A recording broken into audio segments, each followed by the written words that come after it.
이번 21대 국회에서만큼은 이 진상을 규명하는 부분을 좀 속도감 있게 해야 한다. 기념식 하루에 갇히지 않았으면 좋겠고 어떤 기념관에 갇히지 않고 정말 우리 삶 속으로 많이 녹아들어왔으면 좋겠습니다. 이 광주 5.18은 민주주의를 지켜낸 아주 상징입니다. 그리고 우리 대한민국의 굉장한 자랑거리고요. 저는 이제 1살 때였습니다. 79년생이니까. 역사 현장에 있지는 않았지만 이 머리로 배웠던 5.18을 대학생이 되고 나서는 선후배들과 함께 공감하고 공유하고 싶었습니다. 그래서 그때는 책을 읽고 토론을 하는 게 5.18이 되면 늘 하던 연례 행사였는데 그러지 말고 그냥 그날 하루만큼은 추모하는 그런 마음으로 그날의 슬픔을 같이 좀 공유했으면 좋겠다. 왜냐하면 우리 세대한테는 그냥 교과서 속의 한 장면이었으니까요. 그래서 그때 흑백 사진전을 했던 기억이 나고 그날은 뭐 술 마시거나 혹은 웃고 떠들거나 그러지 맙시다. 정말 그날의 현장을 우리가 같이 기억합시다 했었던 기억이 나고요. 그리고 나서도 대학 시절 그리고 회사를 다니던 시절도 그렇고 광주에 갈 때면은 늘 누가 가라고 하지 않는데도 꼭 묘역을 찾게 되더라고요. 아마도 이제 민주화가 되는 그 과정 속에서 살아왔기 때문에 지금의 이 좋은 환경들이 결국은 많은 분들의 희생을 딛고 나온 것이라는 걸 잘 알고 있기 때문에 살다 보면은 자꾸 그런 것들을 잊게 되는데 1년에 광주에 올 일이 그렇게 많지는 않은데도 불구하고 그 날만큼이라도 자꾸 가서 다시금 이 마음속에 각인을 시키고 싶었던 것 같아요.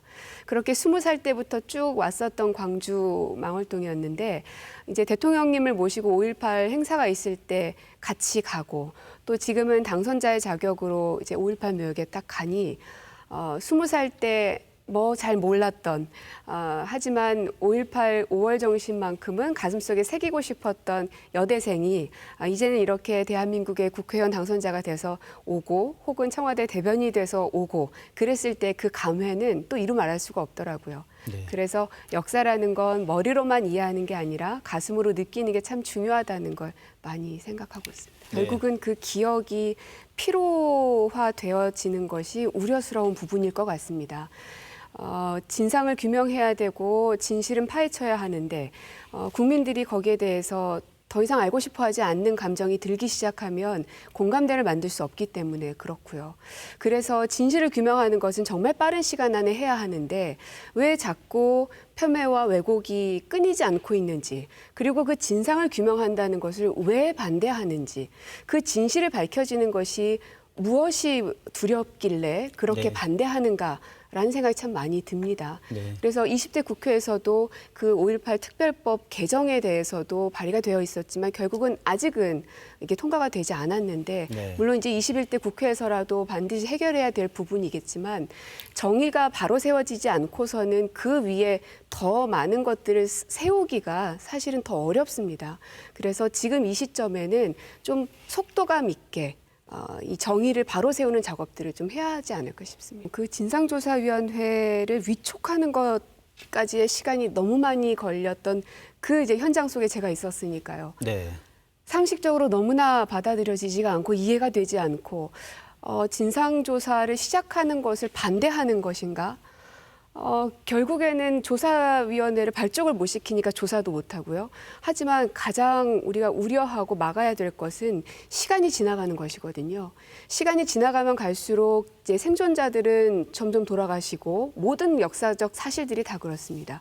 혹은 기억이 점점 퇴색되어 갑니다. 그렇기 때문에 진실을 규명할 때는 정말 빠른 시간 안에 해야 하는데 지금이라도 하겠다고 하는데 그것이 계속 국회에서 막혔었던 것에 대한 답답함이 정말 많았습니다.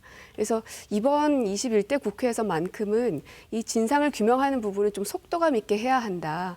그것이 우리 세대가 다음 세대에게 줘야 할 숙제라고 또 의무라고 생각합니다. 법과 제도를 만든다는 것은 다시 돌아가지 않겠다는 강한 의지라고 생각합니다.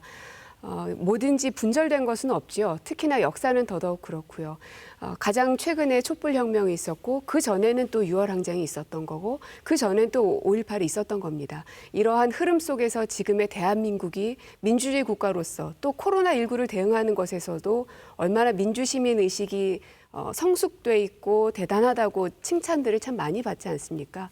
그 힘들이 결국 그 뿌리를 찾아가 보면 5.18을 우리가 빼놓고는 얘기할 수 없기 때문에 네. 그 부분을 명문화시키기 위한 작업이었지 않았나 싶습니다. 이 광주 5.18은 민주주의를 지켜낸 아주 상징입니다. 그리고 우리 대한민국의 굉장한 자랑거리고요. 자랑거리를 자랑으로 삼아야 하는데 너무 겸손한 것 아닌가 하는 생각도 가끔 들어요. 그래서 너무 슬퍼하는 날로만 생각할 것이 아니라 왜 우리 코로나19를 대응하는 이 면면들도 우리가 자랑한 게 아니라 해외에서 먼저 알아줘서 이제 알려졌잖아요.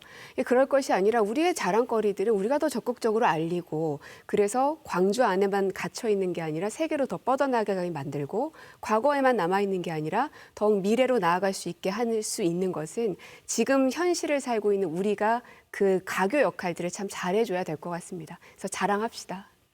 저는 이제 5.18뿐만 아니라 그 어떠한 역사적인 사실들도 어떤 하나에 갇히지 않았으면 좋겠습니다. 기념식 하루에 갇히지 않았으면 좋겠고 어떤 기념관에 갇히지 않고 정말 우리 삶 속으로 많이 녹아들어왔으면 좋겠습니다. 그래서 그 베를린에 가면 이 홀로코스트 메모리얼 기념 광장이라고 해야 될까요? 그게 있는데 관 모양으로 되어 있는 이제 여러 가지 돌 비석들이 쭉 있는데 거기에는 베를린 시민들이 와서 그냥 와서 도시락도 먹고 아이들과 함께 놀기도 하고 그런 공간입니다.